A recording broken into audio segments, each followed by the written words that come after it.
This is Mike Maloney, and Mike is my gold expert. And the reason gold is so important, gold and silver, is because gold and silver is God's money.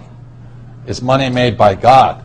And then in 1971, the U.S. government, under President Nixon, took God's money and turned it into man-made money.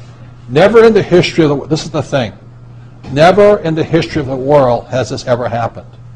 In 1971, the U.S. and Nixon convinced the entire world to replace gold and silver with paper money.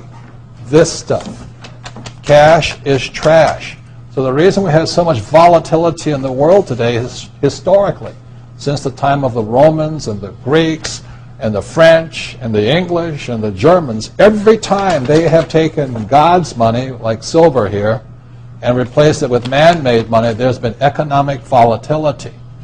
Now the problem is, so the dollar is going to keep dropping. So one of the reasons I can predict what's going to happen is I can predict the dollar will keep dropping simply because the U.S. government and now the euro, the European central banks, are printing so much of this trash.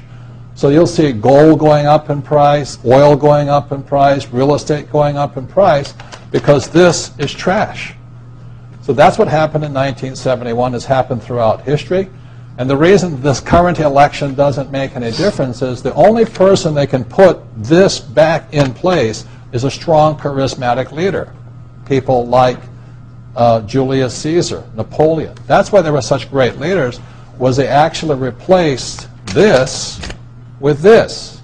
Unfortunately, we do not have that person among the candidates. I know Ron Paul, philosophically, I agree with him as closely as possible, but unfortunately I don't think Ron Paul has the chutzpah, as my Jewish friends would say, to change this whole thing. So there will be more this printed than ever before, which means the dollar keeps coming down and other things keep going up. And that's really what's going to happen.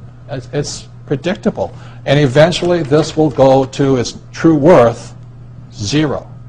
So all of you savers out there and people trying to save this trash, you're going to lose big time. With that, Mike Maloney.